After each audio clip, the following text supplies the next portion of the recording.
학생이 접수를 하기 전에 어떠한 과정이 이루어지고 또 학생에 대하여 제가 어떤 피드백을 주고 어떻게 수업을 준비하는지를 보시라고 준비한 비디오입니다. 수업을 신청하는 어린이는 제가 그냥 가명으로 김화상이라고 이름을 지어봤습니다. 초등학교 4학년 어린이고요. 기존에 원어민 선생님과 Reading Explorer 2권과 Great Writing Foundation 교재를 1대1로 진행하여 왔다고 합니다. 스피킹 하는 것을 좋아하는데 이제 본격적으로 한국 입시를 준비하려고 저희 상담을 신청하신 부모님이셨습니다. Reading Expert 첫 레벨, 두 번째 레벨, 그리고 Subject Link 7권, 8권 정도의 교재를 이용해서 리딩 수업을 하고 또 여기에 나온 주제를 이용한 라이팅, 쓰기 수업을 특히 곧 다가오는 방학 기간을 이용해서 실력을 좀 더 향상시키고 싶은 생각이 있었고요. 아이가 리딩을 하고 또 이 지문을 통해서 아이의 생각 쓰기 수업을 집중함으로써 특목고 준비를 내년부터 하는데 바탕이 될 영어 실력을 많이 끌어올리고 싶은 것이 학부모님의 계획이셨습니다. 그동안은 Reading Explorer 2와 Great Writing Foundation을 진행하면서 영어의 흥미를 잃어가는 모습이 보였다고 합니다. 그래서 교재도 바꾸고 환경도 바꿔주고 싶은 생각이 있었고요. 또 Reading Expert와 Subject Link 교재에 관심이 있어서 이 교재들이 수업이 가능한지를 문의하셨습니다. 정선생 영어 교실에서 이 두 교재 시리즈를 모두 준비되어 있습니다. 특히 Great Writing 교재는 정말 인기가 많은 교재인데요. 그럼에도 불구하고 파운데이션 교재는 너무 지루해서 특별한 이유가 아니면 진행하지 않습니다. 특별한 이유라고 하는 경우는 이미 진행을 하고 있는데 조금 더 이끌어 주셨으면 좋겠다고 요청하는 경우나 또는 이미 책을 사 놓으셔서 어떻게든 이 교재를 활용하고 싶을 때 이런 경우에 진행을 하는 경우가 많고요. 대부분이 파운데이션은 다른 좀 더 효율이 좋고 어린이의 지루함을 낮출 수 있는 교재로 진행을 하고 해당 레벨은 건너뛴 다음에 좀 더 높은 레벨에서부터 그레이드 라이팅을 시작하는 것을 추천드리는 편입니다. 학생의 글쓰기를 제가 달라고 해서 확인합니다. 왜냐하면 쓰기 수업은 어느 정도 글을 쓰고 있는지 봐야지 제가 피드백도 하고 또 수업을 어떻게 진행할지 결정할 수 있거든요. 학생의 글쓰기를 확인한 결과 글이 짧고 빈약하여 아무래도 수업 전에 브레인스토밍을 통해서 글의 뼈대를 만들고 어떤 내용을 넣어갈지를 선생님께서 이끌어주는 방식으로 수업을 해야 됩니다. 이렇게 글을 쓰기 전에 어떤 내용이 들어갈지를 먼저 만들어 놓고 글을 쓰지 않는다면 의식의 흐름대로 글을 쓰고요. 또 제가 맨날 표현하는 그나물의 그 밥. 저희 수업 요청하시는 분들 중에 글쓰기가 길어지기만 했을 뿐 글의 품질이 늘어나지 않는다는 이야기를 하거든요. 글의 길이가 아니라 품질을 올리는 글쓰기를 할 수 있는 가장 기초적인 방식이라고 할 수 있겠습니다. 블로그를 꼼꼼하게 읽으셔서 제가 어떤 방식으로 수업을 진행하였고 준비하는지에 대해서 알고 있었습니다. 그래서 학부모님께서 "이 교재를 꼭 해 주세요."라는 의견보다는 학생의 상태에 맞는 교재, 목표에 맞는 교재를 제가 선택하여 추천해 주기를 바랐고요. 그리고 저는 첫 수업에 교재를 확정하는 것을 하지 않습니다. 물론 학부모님이 아까 말씀드렸던 것처럼 이미 책이 있어서 "이 책을 쓰고 싶습니다." 아니면 "이 책을 쓰고 있었는데 잘 안 됩니다." 이런 경우는 이미 교재가 정해져 있지만요. 학생의 상태와 그리고 목표 안에 간극이 있을 때는 가장 좋은 교재를 제가 선택하여 고르는 편입니다. 물론 학부모님의 어떤 요청이 있으면 그 요청을 우선적으로 반영하여 교재를 선택하기도 하고요. 아까 두 가지 교재를 말씀하셨지만 그 교재는 엑스퍼트 교재는 저희가 사용하지 않는 교재이고요. 링크 교재 시리즈는 갖고 있었는데 학생을 보고 교재를 선택하기를 요청하셔서 일단 첫 수업을 하기로 하였습니다. 특이하게 정규 수업은 화요일, 목요일로 정했는데요.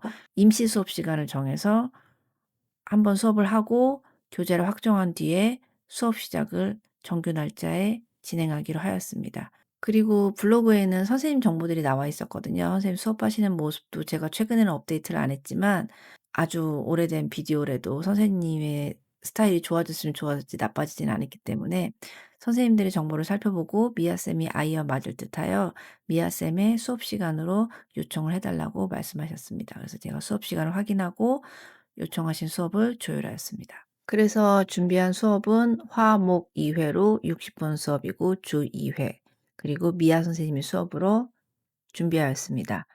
정 선생 영어 교실은 보통 40분 수업이 가장 많고요. 60분 수업은 어린이의 집중력이 긴 것을 경험상 학부모님께서 알고 계시거나 아니면 진도를 빠르게 나가기 위해서 요청하시기도 합니다. 이 경우는 처음부터 60분 수업을 준비하셨기 때문에 제가 요청에 맞춰서 교재를 좀 더 추가적으로 준비하였습니다. 학생은 수업 초반에는 말을 조금 아끼는 편이었습니다.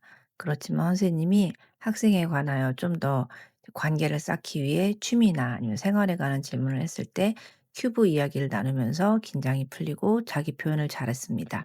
학부모님께서 스피킹이 굉장히 편한 어린이라고 했는데 그런 모습을 잘 보여주었고 이어서 수업에도 적극적으로 잘 참여했습니다. 기존에 Grade Writing 파운데이션을 교재를 썼기 때문에 거기 있는 주제로 문단을 구성하는 것을 지도했습니다.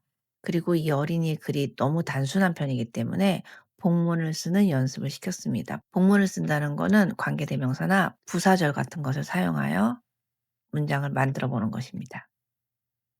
기본적으로 말로 표현하는 능력이 좋은 편입니다. 그렇지만 말을 잘한다는 아이들이 항상 영어에서 장점만 가지고 있는 것이 아닙니다. 자기가 알고 있는 어휘나 표현만으로도 충분히 말할 수 있기 때문에 스스로 부족한 부분을 잘 느끼지 못할 때가 있습니다. 초등학교 저학년에서는 자기가 가진 의사 표현을 가지고 있는 어휘와 표현력을 끌어다가 잘 사용하는 것만으로도 좋은 영어 능력을 갖고 있다고 평가받을 수 있습니다. 하지만 이제는 저학년이 아니기 때문에 더 다양한 어휘를 활용해서 글 쓰는 연습이 필요합니다.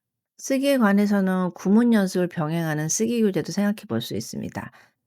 지금 보여드린 교재는 정선생 영어 교실에서 사용하고 있는 쓰기 교재들인데요. 이런 교재들을 통해서 문장을 너무 심심하지 않게 할 수 있거든요. 아까 말했던 것처럼 이 어린이가 문장을 단순하게 쓰기 때문에 이런 교재 먼저 생각해 볼 수 있겠지만 지금 아이의 상태에서는 구문 연습 쓰기 책을 너무 빨리 권하고 싶지 않았어요. 지금은 구문 연습 글쓰기 책과 디베이트 책 중에 하나를 선택해야 된다면 디베이트 책을 먼저 선택하는 것이 좋은 시기입니다. 왜냐하면 어린이가 유창함을 갖고 있지만 배경 지식이 충분하지 않고 어휘력이 많이 좋은 편이 아니었거든요. 저는 재료들을 먼저 충분히 만든 다음에 구조를 쌓기를 바랍니다. 다양한 주제에 대해 생각하고 글을 쓰면서 어휘의 폭을 넓힐 필요가 있습니다. 디베이트 책에도 어휘 학습이 포함되어 있기 때문에 먼저 어휘를 배우고 선생님과 주제에 대해서 이야기한 뒤 그 내용을 글로 써보는 방식으로 진행해 보려고 합니다. 화요일과 목요일에 선정했던 교재들을 각각 진행하고 그다음에 구매를 안내하기로 하였습니다. 현재 수업에서는 과거형 활용과 복문 쓰기를 중심으로 쓰기를 진행하려고 합니다. 그리고 Great Writing 1권을 다른 선생님과 계속 병행할지를 제가 궁금해했습니다. 왜냐하면 Great Writing을 다른 선생님과 병행한다면 굳이 겹치는 커리큘럼을 할 필요가 없었기 때문입니다. 그래서 안 하실 거라고 해서 그런 주제 글쓰기를 저희 화상 영어에서도 진행을 하려고 하고요. 문법이 조금 강화된 편이에요, Great Writing은요. 근데 제가 이제 Great Writing에 대해서 불만인 거는 너무 기초적인 문법을 반복적으로 연습시키는 경향이 있거든요. 물론 이제 이 문법이 너무 약한 어린이들한테는 이게 꼭 필요한 작업이긴 한데 Great Writing이 요구하고 있는 그 글쓰기 수준과 갭이 너무 큰 편입니다. Great Writing을 쓰는 어린이들은 그래도 SR 5 정도는 돼야 되는데 이 어린이들이 관사를 연습하고 있을 이유 또는 비동사, 3 인칭 단수에 s나 es 붙이는 법 이런 것을 연습할 이유가 없거든요. 제가 여기서 학생과 준비한 교재는 문장들이 주어지는데 그 문장들이 틀린 문장이에요. 그래서 그 문장을 고치는 연습을 하는 교재입니다. 문법 교재인데 문법을 가르치는 게 아니라 교정하는 법만 가르칩니다. 그래서 어린이들이 자주 하는 실수를 모아 놓고 그 실수를 직접 고치는 연습이거든요. 제가 어린이들이 글 쓰면은 문장 쓰기부터 강조하고 있고 문장 쓰기 할 때 맨날 이렇게 이야기합니다. "네가 글을 썼으면 대문자 확인하고 펑츄에이션 확인하고 동사에 s나 es 붙였는지 과거형 똑바로 썼는지 확인하고." 이렇게 확인하는 걸 기본적인 교정의 과정으로 이제 가르치거든요. 자기 글을 써 놓으면 아이들이 읽지를 않아요. 일단 읽어야지 고칠 텐데, 왜냐면 뭘 봐야 되는지 모르기 때문이죠. 그래서 이 문법 교재가 그런 실수들을 스스로 고쳐보는 연습을 하는 교재입니다. 그래서 이 교재의 장점은 일반적인 문법책보다 지루하지 않고 부담도 적은 편입니다. 초반에는 반 페이지나 한 페이지씩 진행을 하더라도 충분히 효과가 있는 교재이거든요. 아이들도 자기 글에서 틀린 부분을 스스로 발견하고 고치는 힘을 기르는 데 도움이 됩니다. 두 개의 메인 교재를 수업을 하면서 글쓰기와 주제 활동을 진행하고, 이 문법책은 수업 시간에 함께 병행해서 문장을 더 정확하게 쓸 수 있도록 도와주려고 합니다. 지금 여기 내용은 첫 번째 수업이 끝나고 나서 학부모님께 상담 피드백을 드리는 내용이라는 거 참고해 주시고요. 그래서 수업이 끝나고 나면 선생님이 학부모님과 저와 학생은 카톡이 없으면은 꼭 그 카톡창에 없어도 돼요. 그러니까 최소한 3 명이 있는 거죠. 아니면 필요에 따라서 아버님이나 할머니도 카톡창에 함께 계시기도 합니다. 그렇게 함께 있는 카톡창에 선생님이 오늘의 숙제와 그리고 수업 비디오를 전달합니다. 문장 쓰기 교재로는 워들리 와이즈, 삼천 어휘 교재라고 생각을 많이 하시는데, 저는 이 교재를 문장 쓰기 교재로 많이 생각합니다. 당연히 어휘도 습득을 하지요. 그렇지만 새로운 어휘를 습득한 거를 활용해서 문장을 쓰기를 연습한다는 것은 어린아이들에게 굉장히 필요한 과정이거든요. 제 블로그에는 알고 있는 어휘와 표현하는 어휘, 즉 말을 하거나 글을 쓰는데 사용되고 있는 어휘의 간극에 대한 글이 있는데요.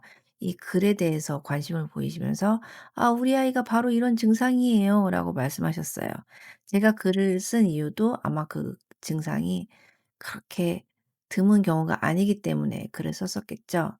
그래서 이렇게 교재에서 새로운 어휘를 배우고, 그리고 그 어휘들을 활용해서 문장을 쓰는 연습을 하는 것은 그러한 부족함들을 채워줄 수 있는 연습의 과정입니다. 학부모님들께서는 쓰기 수업이라고 생각하시면 문장 쓰기부터 시작해야 된다는 부분을 많이 간과하세요. 문단을 잘 쓰기 위해서는 전체적인 아이디어만큼이나 문장을 정확하게 쓰는 힘이 중요합니다. 그래서 "글이 왜 이렇게 짧아요? 글이 왜 이렇게 별로예요?" 라고 할 때는 문장 쓰기 교재를 함께 병행하면서 글쓰기를 연습시켰을 때 효과가 굉장히 좋습니다. 좋은 글을 쓰려면 질문에 대해 뭉뚱그려 대답하는 것이 아니라 질문의 목적에 맞게 문법적으로 바른 문장으로 답하는 연습이 필요합니다. 특히 어린이들은 자기 생각을 가지고 있어도 그것을 정확한 문장으로 표현하는 훈련이 부족한 경우가 많습니다. 앞으로 더 좋은 글을 쓰기 위해서는 문단 쓰기 전에 먼저 문장을 정확하게 쓰는 과정이 꼭 필요하다고 보았습니다. 이 교재를 통해 어휘를 넓히고 문장으로 답하는 연습을 함께 진행하려고 합니다. 이후에는 이렇게 쌓은 문장 쓰기 실력을 바탕으로 더 긴 글과 문단 쓰기로 자연스럽게 이어나가려고 계획하고 있습니다. 어휘 프로그램을 매일매일 해달라고 요청했습니다. 어휘 프로그램은 정선생 영어 교실에서 각각의 교재에 맞춰서 어려운 어휘들을 학습할 수 있는 온라인 시스템입니다. 수업 시간에 실시간으로 선생님을 만나기 전에 먼저 온라인에서 단어를 외우고 소리를 들려주고, 그리고 퀴즈를 통해서 잘 외웠는지 확인도 하고 스펠링 체크도 할 수 있는 어휘 프로그램을 제공하고 있습니다. 이 어휘 프로그램을 초반에는 매일 사용해 달라고 권장했습니다. 왜냐하면 습관이 되어야 하기 때문이죠. 숙제는 완료 후에 선생님이 계신 카톡창에 사진을 찍어서 올려주시면 됩니다. 사진은 수업 시간에 화면을 보면서 학생과 피드백을 하기 때문에 사진을 예쁘게 부탁드립니다. 사진이 눕혀져 있거나 그림자가 지면 아무래도 학생이 수업 시간에 볼 때 조금 불편하겠죠. 그리고 쓰기 공책은 따로 마련해야 됩니다. 쓰기 숙제를 이 공책에서 제출을 하고요. 그리고 기왕이면 줄이 그어진 공책이 좋습니다. 정선생 영어 교실은 체험 수업을 하지 않습니다. 저희 화상 영어는 체험 수업이 없는데요. 가끔 유료라도 체험 수업을 하고 싶다고 하시는 분들이 있습니다. 학생과 선생님이 잘 맞는지 보고 싶다고요. 저는 기본적으로 선생님이 학생과 잘 맞는지를 단 한 번의 수업으로 볼 수도 없고 그 한 번을 신경 써 주기만 하는 선생님을 만들고 싶지도 않습니다. 그렇기 때문에 체험 수업을 제공하지 않고요. 또한 제가 이렇게 수업 준비를 하기 전에 학부모님과 상담하고 첫 수업 후에 어떻게 피드백을 준비하는지 보신다면 제가 왜 체험 수업을 제공하지 않은지 이해하실 수 있을 거라 생각합니다.